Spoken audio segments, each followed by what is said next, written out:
Hey, everybody, welcome to another episode of So Tell Us Time. We've got a great episode for you guys this week. We are going to be finishing the year out strong. I mean, can you believe it? The year is almost over. It is almost 2025. I think as entrepreneurs, I think we're all ready for it. I think we're ready for 2025.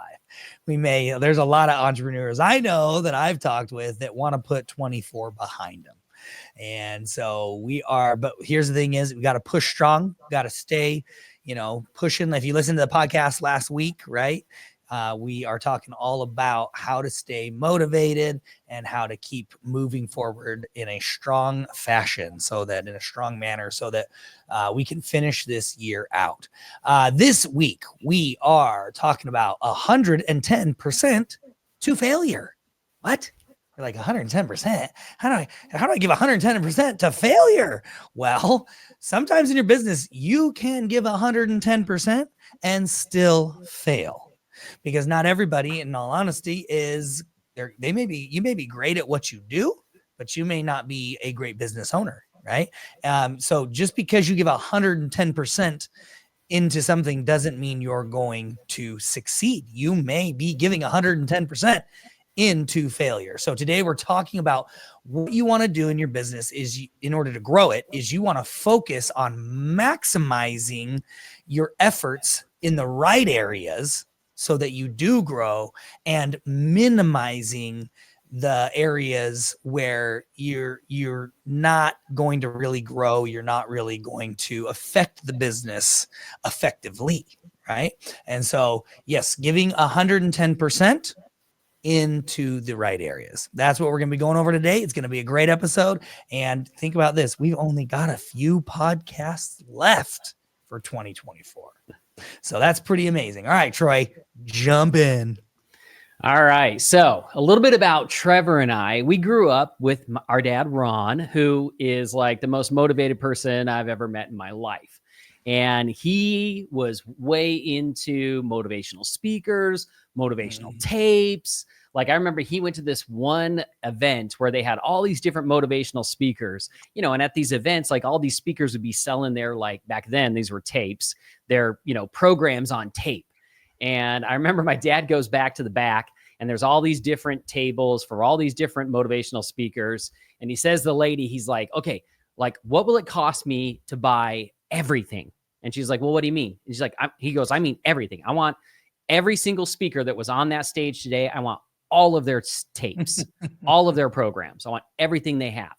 And the lady couldn't believe it, but he bought everything. So you can imagine, then we spent the rest of our childhood listening to these tapes. Like, I mean, you know who else couldn't believe it? Mom. My mom, he came home. He didn't tell her. He came home and was like, look what I did. Nobody went and bought all of the tapes from all of the speakers. Like, that was not a thing. And she was like, you spent how much?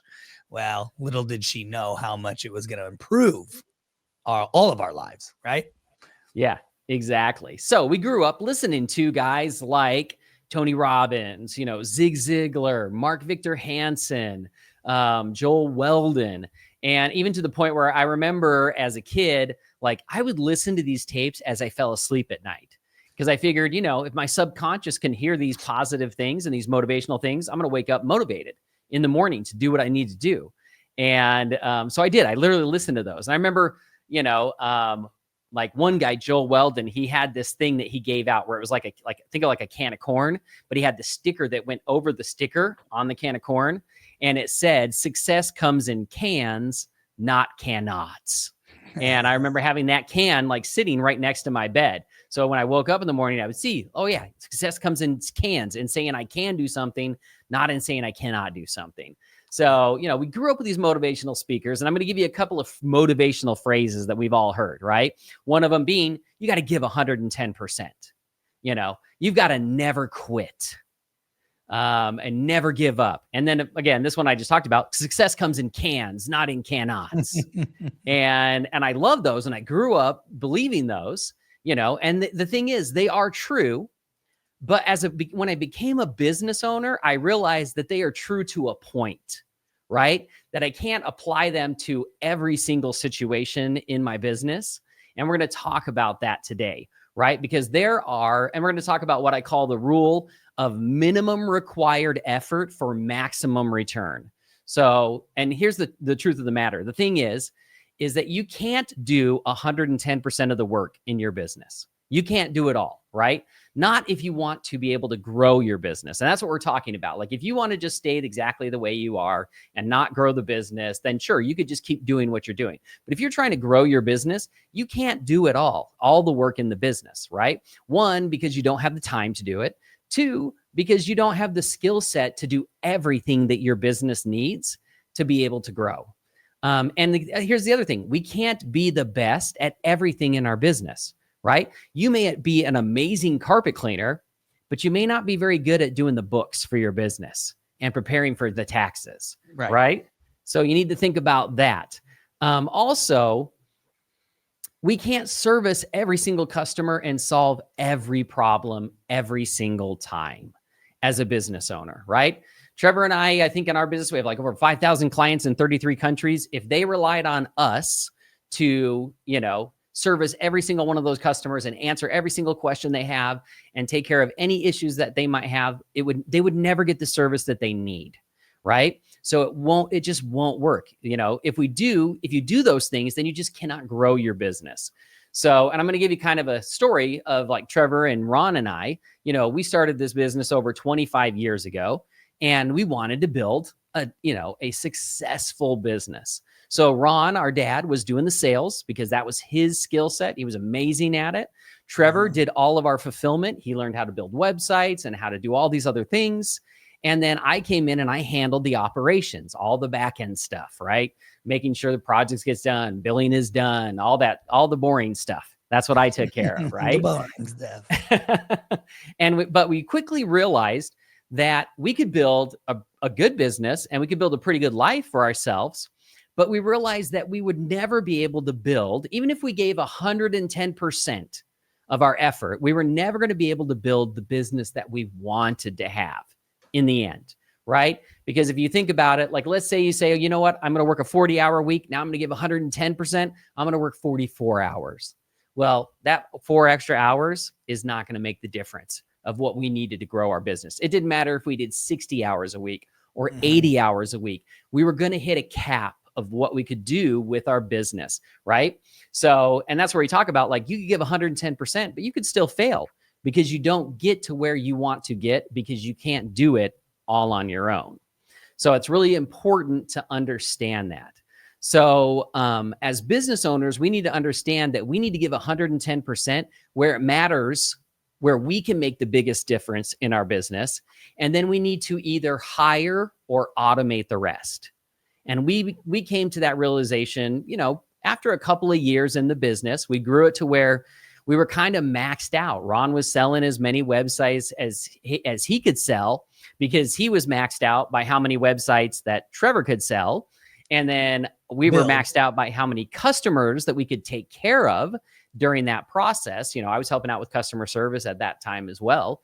And we all of a sudden, we kind of hit this plateau of like, you know what? We're never going to get past this with just the three of us. Yep. Right. So we had to look at, okay, how are we going to go to the next level? And so the step one was we needed to hire more people. Right. And because we needed more people to be able to do the work that we needed to let go of so that we could continue to focus on growing the business. So that's what we did. We hired employees.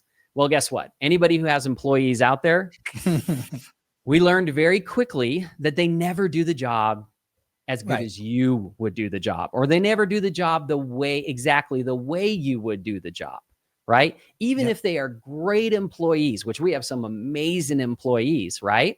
They're not us. They're not a clone of us. So they're not going to do things exactly the way we do things. So what we kind of figured was a lot of times what we found was they could do about 80% of the job, or the job about 80% as well as we could do the job if we did it ourselves. So we're like, oh, great. What are we going to do? What are we going to do, Trevor? We've got this employee that they're not able to do 100% like we were able to do. So what do we do in that situation? Right. And you can say, well, you go find a better employee, and you might, right? But even the best employees are always going to be a little bit less than you, right? And there's several reasons for that. One of those reasons is that they're not the owner of the business, right? This is their job, right? This is not their life. This is not their future. So they're not going to give as much as you would give. And they don't have the ability. That's the thing is, Troy, I would say I'll add one, I'll add to that or do even a little bit of a clarification of that.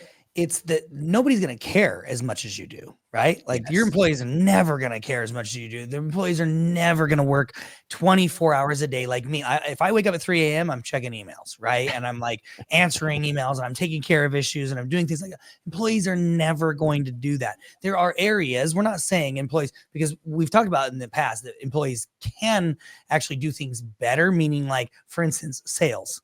We've talked about that like sales reps, like Troy and I, we might give discounts that the sales reps wouldn't give. We might listen to sob stories that the sales reps like, look, this is I got my own sob story. I got to feed my own family, And so it's like, they might sell more. They might, do things. They can do things just as good, if not better, in certain areas, but no one is ever going to love the business, care for the business, and take care of the business as a whole. Because we're talking about building a business here, not just taking care of actions. They're good action item takers, right? We've got to build a business. We're talking to entrepreneurs here building businesses. So I just want to clarify that, because you'll go, hey, well, Trevor, you just said 2 podcasts ago that they might sell more than me. Yeah, totally. They might. But at the end of the day, they clock out and they're done. Like they don't care. Right. Yeah. And I appreciate that clarification. That is really important, because yes, you may hire an employee that is actually better at something than you are. Absolutely. 100%. That's what you should be looking for, right? Yeah. You should be looking for those employees that can do better than you, because again, as business owners, we're not the expert in everything, right? But they may not give the effort that we would try to give, but they may be better at what they're doing than we are, right? So you want to hire those employees. Now, if you find that deficit, right? Because there's always, again, that little deficit that we've talked about. That's where step 2 comes in. And that's where you automate, right? So here's the thing. When it comes to automation, you can automate the areas where your employees falter, right? Maybe your employees are not really good at follow-up, right? Reaching out, following up about things. Well, you can automate follow-up so that they become very proficient at their follow-up, because automation is taking care of that part for them. Maybe it's not that they're not good at it. Maybe they're just so busy that they don't have time to follow up, but you can automate that follow-up to take care of that for them. You can also automate the tasks that are less critical. So there are parts of your job as the business owner, there are parts of your employees' jobs that are maybe less critical. You don't need an employee, a physical person, taking care of that part. You can use automation to take care of that part. A perfect example of that would be, again, follow-up, or maybe scheduling. Like if you have to schedule quotes, or like for us, we schedule demos, right? We don't need our salespeople to be on the phone looking at their calendar and, adding it into their calendar and finding the perfect time for a person to be able to do a demo with them. We can automate that. We can send a link to the person. They can look at the calendar, see the available times, schedule their own appointment, and they get reminders for that appointment. It's all automated, right? That is a less critical task that our salespeople don't need to focus on, because automation can take care of that.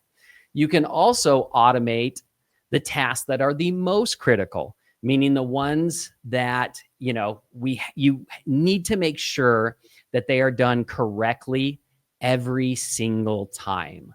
Because again, as humans, sometimes we do our very best and sometimes we have a bad day and we don't do our very best. Yep. So you can take those tasks that are super critical, and you can make sure that you can automate those tasks to make sure that they happen the exact same time every single time, right? So for us, one of the things that we found was with our sales team, demos, like making sure that people show up to their demo. One of the critical things was giving reminders to the people that they had an upcoming demo and that they would show up and that they had the Zoom link to join that demo.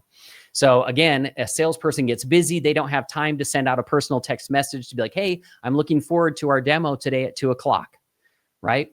But we can automate that. That's something you can very easily automate. So we did that, and we saw a dramatic increase in the number of people showing up to their demos, because now we weren't relying on the team to stop and take care of those things, right? The automation took care of it for us. So you also want to think about that when it comes to their most critical tasks. Is this something that I can automate, either one of my tasks, or is it someone on my team? Do I need to automate one of their most critical tasks? Another great example of that is, and I think we've talked about this in the past, like one of our clients, they send out a lot of quotes, and their sales guy is really great at getting the quote out to the person, but he wasn't really good at following up with people after the quote was sent. He would just kind of, whoever called back after they got their quote, that's who he sold, you know? Yep. And by automating that follow-up communication for them, they literally doubled the number of sales they were getting because of the automated follow-up. Their sales guy didn't have to do anything extra because of automation. There were just more people calling him back, and he was closing more sales. So again, very critical task. Anything you want to add on that, Trevor, before we kind of get to the next thing? I just think people, listen, if you don't have phenomenal automation in your business, oh my gosh, like you are doing things the hard way. I mean, it's amazing to me that there are still companies running on paper, literally folders, binders, and paper. That's crazy. It's totally insane. Automation will absolutely, if you're like, if you want to stay small or as small as you are, you don't want to grow an inch bigger than you are now. Okay, perfect. Keep doing what you're doing. If you're in a boutique business, okay, that's fine. If you're like, hey, I'm just a couple years from retirement, I don't care anymore. Like, okay, fine. But if you don't fall into those categories, my friends, automate. It will absolutely. You cannot grow your business without the automation. You cannot. I'm telling you, not in the world that we live in today, not in the unfortunate TikToker, Snapchatter, Instagrammer, listen, us old people, we're on Facebook and we're old because of that. We don't even the young kids now. And when I say young kids, I'm talking 20-year-olds are like, Instagram, that's for old people, So there's this instant gratification style that we live in, world that we live in, and it's just getting worse. Okay. In my opinion, I use the word worse because I think we're going to be worse off for it, but that's an opinion.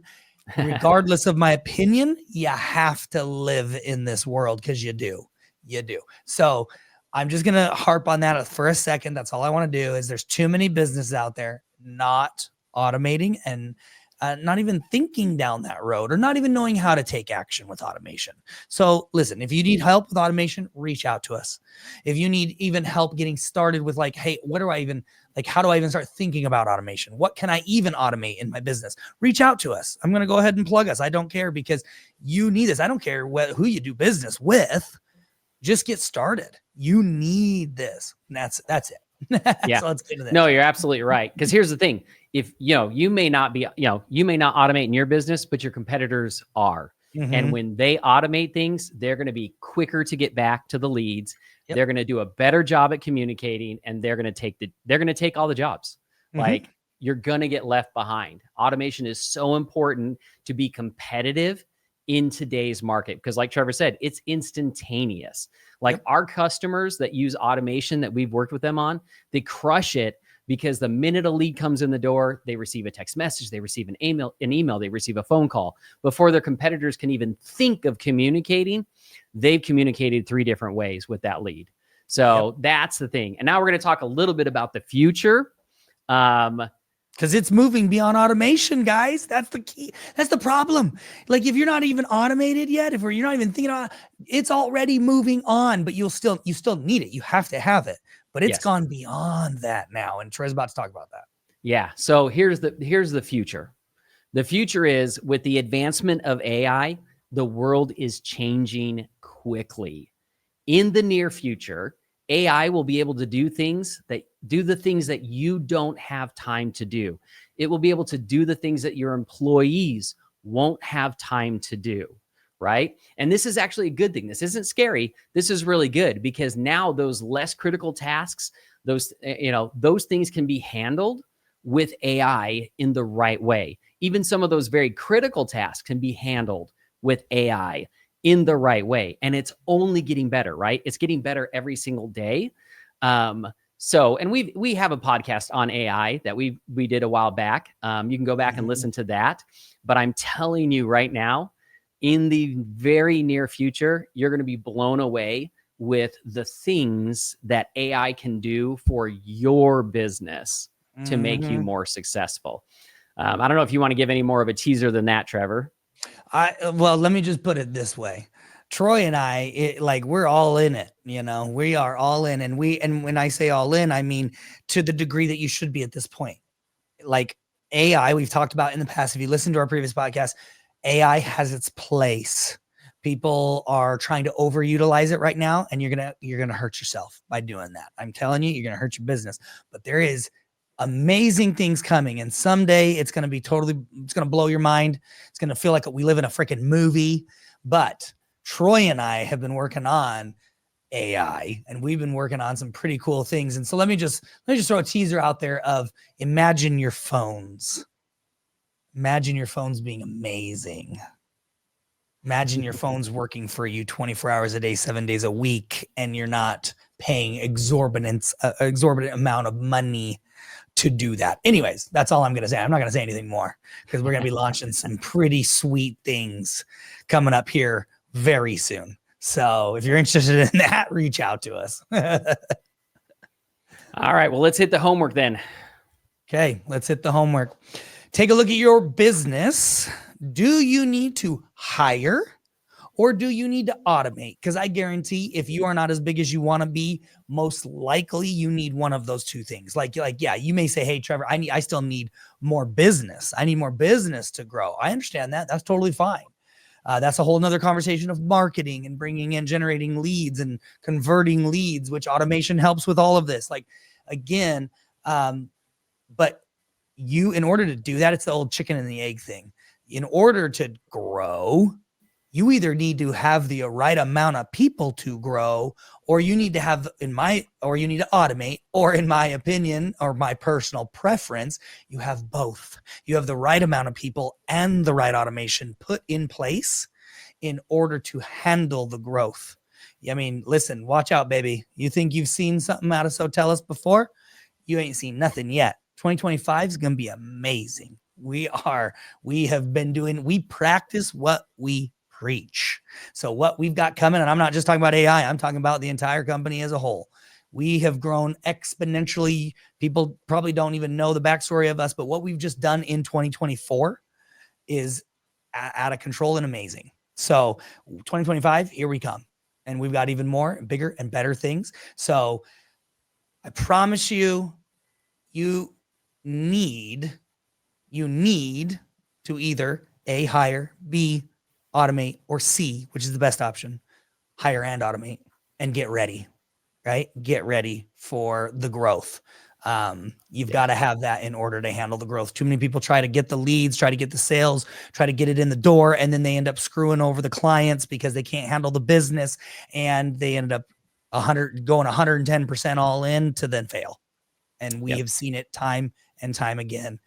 Big companies, hundreds of thousands of dollars in jobs coming in, millions of dollars of jobs coming in, and they're not able to fulfill. And so they lose it all. So, all right, guys, we love you. We appreciate you. I hope we got you excited. I hope that you're like, what the crap? What's coming, Trevor? What's this AI stuff? I love it. We trust you guys, right? Like, we want to be your trusted source. I hope we've earned that title as your trusted source, that, we always try to help, pull back the reins when they need to be pulled back. Like, we've talked a lot about AI and how people are going to screw over their businesses and their clients because they think AI is the answer. We're not the jump on the bandwagon kind of guys, latest and greatest. We're the research it, test it, implement it in our own companies. Troy and I each own, between the three of us, there's 6 companies, or between the two of us, there's 6. Did I say the three of us? Between the two of us, there's 6 companies. Is that our AI partner or something? That's our AI partner. Yeah, that's my AI people that just do all my work for me. No, but there's 6 companies, and we practice what we preach. So We love you guys. We appreciate you. And we will check you guys out on the next episode of So Tell Us Time.